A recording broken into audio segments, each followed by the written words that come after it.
টক ডাল খেতে কম বেশি আমরা সবাই ভালোবাসি, আর শীতকালে টমেটো দিয়ে টক ডাল হলে আর তো কোনো কথাই নেই। একদম টকটক এই ডাল দিয়ে গরম ভাতে জাস্ট দুর্দান্ত লাগে। স্পেশালি যারা ডায়েট কন্ট্রোল করছো বা হালকা পাতলা কিছু খেতে চাও, তাদের জন্য কিন্তু এই রান্নাটা একদম পারফেক্ট। শীতকালে বেশি ঝঞ্ঝাট করতে হবে না, একদম সাধারণভাবেই রান্নাটা হয়ে যাবে। তাহলে চলো দেরি না করে এই সিম্পল অথচ খুব সুন্দর একটা ডালের রেসিপি দেখে নেওয়া যাক।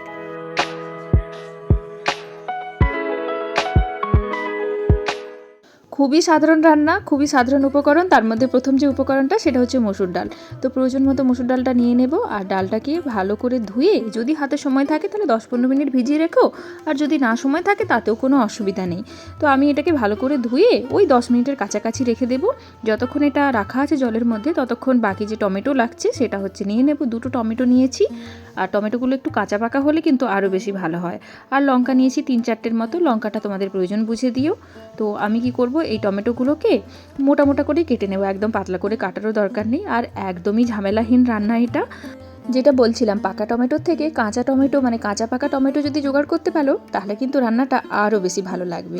তো টমেটোগুলোকে দেখলে বেশ মোটা মোটা করে কেটে নিয়েছি। এখন কি করব, কাঁচা লঙ্কাগুলোকে মাঝখান থেকে মানে ফাটিয়ে নেব। তো ঝালটা কেমন খাবে সেই বুঝেই তোমরা নিও। তো টমেটোও কাটা হয়ে গেছে। এখন কি করব, ডালগুলো সেদ্ধ করে নেব। তো এই ডালটা আমি কড়াইতেই সেদ্ধ করব, তোমরাও তাই করো, মানে প্রেসার কুকারে সেদ্ধ করো না। তো যাই হোক, কড়াইয়ের মধ্যে প্রয়োজন মতো জল নিয়ে আমি ডালটা দিয়ে দিলাম। ডালের মধ্যে দিয়ে দেবো একটুখানি নুন আর একটুখানি হলদি পাউডার। তারপর ঢাকা দিয়ে হচ্ছে ডালটা সেদ্ধ করে নেব। আর এই ডাল তো খুব সহজেই সেদ্ধ হয়ে যায়, তো প্রেসার কুকার না হলেও কোনো বেশি সময় লাগবে না। তো ঢাকা দিয়ে ডালটা সেদ্ধ করে নেব। ডালটা যখন ফুটতে শুরু করবে, এই দেখো তোমার ওপর থেকে যে ফেনাগুলো উঠবে ওইগুলোকে যতটা পারি হাতা দিয়ে হচ্ছে তোমার ফেলে দেব।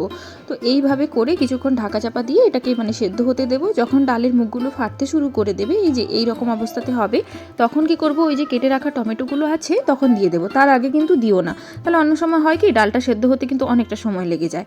তো তাই ডালটা হচ্ছে যখন ফাটতে শুরু করে দেবে তখনই কিন্তু এই টমেটোগুলো দিও। আর টমেটো সেদ্ধ হতে তো বেশি সময় একেবারেই লাগবে না।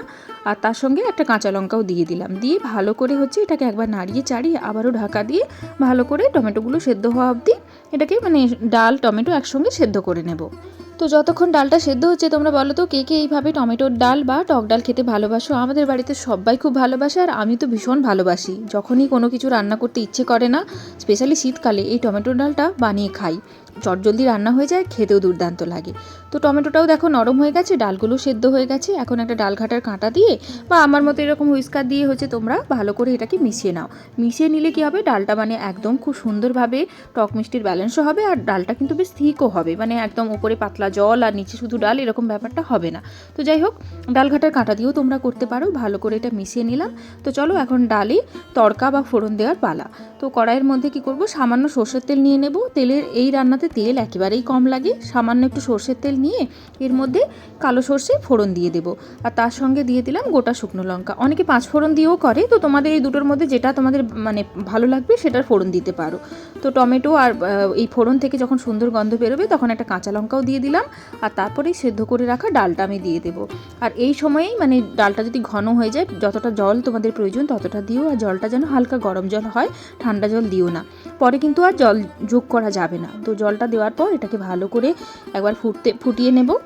অনেকে কিন্তু এই ডাল ফোড়ন দেওয়ার সময় কারি পাতা ব্যবহার করে, কিন্তু আমার মনে হয় না যে বাঙালি রান্নাতে কারি পাতার খুব একটা এরকম প্রচলন আছে, আর আমাদের বাড়িতেও কখনো দেয় না। তো তাই জন্য আমি কারি পাতা দিলাম না। তোমাদের যদি পছন্দ হয় তাহলে দিতে পারো।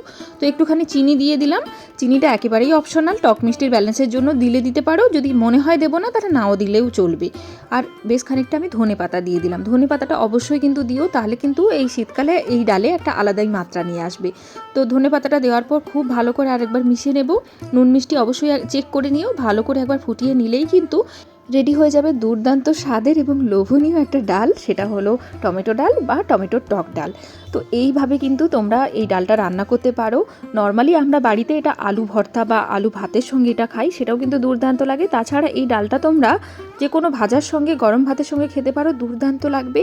এই শীতের হালকা রোদের মধ্যে বসে গরম ভাত সঙ্গে এরকম ডাল একটা ভাজা বা আলু ভাতের সঙ্গে যদি থাকে না, আর কিছুটি লাগবে না। তো এইভাবে অবশ্যই কিন্তু ডালটা একবার ট্রাই করে দেখো, আর আমায় জানিও কেমন লাগলো আজকে ছোট্ট একটা রেসিপি। তাহলে চলো, নতুন ভিডিও নিয়ে খুব তাড়াতাড়ি দেখা হয়ে যাবে। সবাই ভালো থেকো, টাটা।